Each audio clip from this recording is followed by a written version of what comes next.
नमस्कार। Vij developers YouTube channel पर आप सभी का स्वागत है। आज के इस वीडियो में हम बात करने वाले हैं अप्लाई फॉर लोन के अंदर और लोन डिसबर्समेंट करते समय हमने सॉफ्टवेयर के अंदर क्या क्या नए चेंजेस किए हैं। तो बिना किसी देरी के आइए शुरू करते हैं। सिंप्लिसिटी के लिए या फिर ईज के लिए मैंने इसके अंदर फंड्स ऐड किया हुआ है, एचआरएम के अंदर एजेंट ऐड किया हुआ है, साथ ही साथ कुछ डमी कस्टमर्स भी मैंने इसके अंदर ऐड किए हुए हैं, जिसके अंदर मैंने इनकी फोटो भी अपडेट करी हुई है। तो इससे आपको थोड़ी आसानी होगी समझने में। तो अप्लाई फॉर लोन में जाते हैं। लोन लोन प्लान मैंने लास्ट वीडियो के अंदर बनाया था, जिसमें हमने 28 डेज वाला जो कस्टम प्लान था हमारा, वो इसके अंदर क्रिएट किया था। तो अब मेरे पास सारी चीजें तैयार है। चलते हैं अप्लाई फॉर लोन सेक्शन के अंदर। तो अप्लाई फॉर लोन के अंदर जो इंडिविजुअल लोन, अभी अपन इंडिविजुअल लोन करके देख लेते हैं, क्योंकि ग्रुप लोन भी सेम वही फीचर्स हैं। इंडिविजुअल लोन पे क्लिक करते ही मेरे पास ऑप्शन आया ऐड न्यू का। मैंने इस पे क्लिक किया, अपनी ब्रांच सिलेक्ट करी।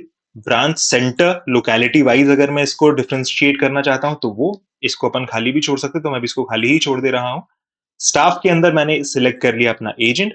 कस्टमर में मैंने अपना नाम डाल दिया जो मैंने डमी कस्टमर बनाया हुआ था। तो लेट सपोज मैं मेंबर 1 को लोन देने वाला हूं। यहां पर आप ध्यान दीजिए, एक ऑप्शन खुल के आ गया है, एक डिटेल दिखा दी है, जिसमें इस कस्टमर को हमने पहले जो लोन दिया हुआ था उसकी डिटेल्स पूरी खुल के आ गई हैं। तो जब भी आप कभी कस्टमर को लोन प्रोवाइड करते हैं, कई बार ऐसा होता है कि हमारे स्टाफ को आइडिया नहीं होता है, और पहले अगर किसी कस्टमर को हमने लोन दिया हुआ है, वो कस्टमर फिर से आ गया, तो हम पहचान नहीं पाते या पता लगाने में हमें टाइम लग जाता है। तो यहाँ पर जैसे ही आप इसको ऐड करेंगे, कस्टमर की इंफॉर्मेशन डालेंगे, वहां पर वो उनके पुराने बैकलॉग सारे दिखा देगा जो आपसे लोन लिए हुए हैं और जो सॉफ्टवेयर के अंदर चढ़े हुए हैं। तो इसके अंदर हमें दिख रहा है कि 20 जून को मैंने इनको लोन दिया था। पहली ईएमआई इनसे एक साथ को मुझे लेनी है। अब अगर आप चाहते हैं कि हाँ, इस कस्टमर को मुझे फिर से लोन देना है, तो अपन इसको आगे प्रोसीड करेंगे। अदरवाइज हम चाहें तो दूसरे कस्टमर को लोन प्रोवाइड कर सकते हैं। तो मैं मेंबर 2 को सिलेक्ट करके देख लेता हूं। जैसे ही मैंने मेंबर 2 को सिलेक्ट किया तो देखिए नीचे से ऑप्शन गायब हो गया है, मतलब मेंबर 2 को मैंने कोई भी लोन नहीं दिया हुआ है। अब पर्पस सिलेक्ट कर लेंगे कि किस पर्पस से कस्टमर लोन लेने आया है, कौन सा प्लान हम देने वाले हैं, वो सिलेक्ट कर लिया। डिस्क्रिप्शन के अंदर अब बिजनेस प्लान है, हो सकता है ये किसी स्पेसिफिक चीज के लिए लोन ले रहे हो। जैसे मैं एग्जाम्पल के तौर पे पान शॉप के लिए इन्होंने अपने लोन लिया हुआ है, तो मैंने पान शॉप डाल दिया इसके अंदर, ताकि मेरे जितने भी प्रिंट लेटर्स हैं उसके अंदर ये इन्फॉर्मेशन आ जाए। गारंटर के अंदर मेंबर 2 को मैं लोन दे रहा हूं, मेंबर 1 मान लीजिए मेरा गारंटर है, तो मैंने गारंटर की इंफॉर्मेशन डाल दी।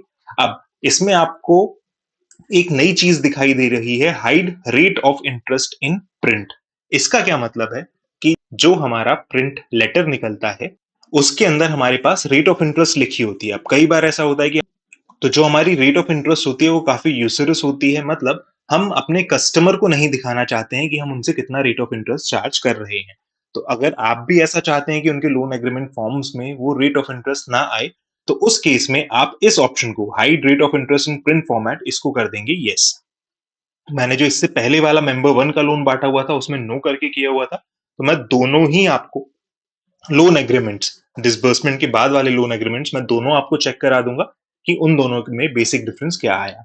तो मैंने इसके अंदर हाइड रेट ऑफ इंटरेस्ट पे यस कर दिया है। अब किस टाइप का प्लान है मेरा, तो ये स्टैटिक प्लान है, 10,000 का ही लोन था और 10,000 का ही मैं इनको डिसबर्समेंट कर रहा हूं। इसके बाद मैंने इसको कर दिया क्रिएट। जैसे ही मैंने लोन क्रिएट किया तो यहाँ पर उनकी इंफॉर्मेशन आ गई कि कितने रुपए का इनका प्लान था, कौन सा प्लान था, कितनी डेज की ईएमआई थी इनकी, लोन अमाउंट कितना था, डिस्बर्समेंट अमाउंट कितना था, file charge, processing fees, insurance fees ये कितनी थी, कस्टमर कौन सा है, कौन सा स्टाफ इनका कलेक्शन करेगा, ब्रांच क्या है, ब्रांच सेंटर क्या है, ये सारी चीज डिस्क्रिप्शन के अंदर आ गया इनका पान शॉप। अब इसके बाद आप देखेंगे तो लोन एप्लीकेशन फॉर्म में, क्योंकि मैंने इसके अंदर रेट ऑफ इंटरेस्ट हाइड करी हुई थी, तो आप देखिए यहाँ पर रेट ऑफ इंटरेस्ट इस कॉलम में लोन आईडी के नीचे लिखा हुआ आता था, वो अब इसके अंदर से हट गया है। तो रेट ऑफ इंटरेस्ट आपका कहीं पर भी नहीं आएगा। जो फोटोज थी हमारी गारंटर की, मेंबर 1 में फोटो ये अपडेटेड है, मेंबर 2 में ये अपडेटेड है, तो दोनों फोटोज आपकी आ गई, इसके अंदर इंफॉर्मेशन आ गई। तो आप इसको प्रिंट निकाल के अपने कस्टमर से सिग्नेचर करा के अपने पास रख सकते हैं। नेक्स्ट चीज जो है, अब मैं इसका लोन डिसबर्स करके दिखा देता हूं। तो लोन डिसबर्स जैसे ही हम करेंगे, हमसे पूछा किस तारीख में हम लोन बांट रहे हैं, आज की डेट में मैंने लोन दे दिया है और ईएमआई इनकी मैं कलेक्ट करूंगा 1 जुलाई से। कहां से मैंने पैसा दिया है, तो मैंने इनको जो है कैश में डिसबर्समेंट किया है। डिसबर्समेंट किया तो मेरे पास यहां से रिकॉर्ड हट गया। अब ये रिकॉर्ड जैसा कि आप जानते ही हैं कहां पहुंच जाएगा हमारे पास, डिसबर्समेंट के अंदर, करेक्ट। तो डिसबर्समेंट के अंदर डिसबर्स्ड पे जाएंगे हम, यहां पर सबमिट के बटन पे क्लिक किया तो यहां पर हमारे पास दोनों लोन आ गए, जो दो लोन हमने बांटे हुए थे, एक 1BR1 एक 2BR1। और किस किस को बांटे थे, एक लोन हमने बांटा है मेंबर 1 को, एक लोन बांटा है हमने मेंबर 2 को, दोनों ही डिसबर्समेंट हमारे कैश से हैं। अब थोड़ा सा डिफरेंस अगर आप देखें, जैसे मैं भी आपको नया वाला लोन दिखा देता हूं, लोन एग्रीमेंट चेक किया तो देखिए लोन एग्रीमेंट के अंदर क्यूआर जो हमने लास्ट वीडियो में समझा, फोटो समझी, और यहां पर आपको जो है लोन आईडी के नीचे वाला पोर्शन देखिएगा खाली दिखाई दे रहा है, क्योंकि यहां पर हमने रेट ऑफ इंटरेस्ट हाइड किया हुआ था। नेक्स्ट लोन में आपको दिखा देता हूं इसके अंदर क्या चीज आती है।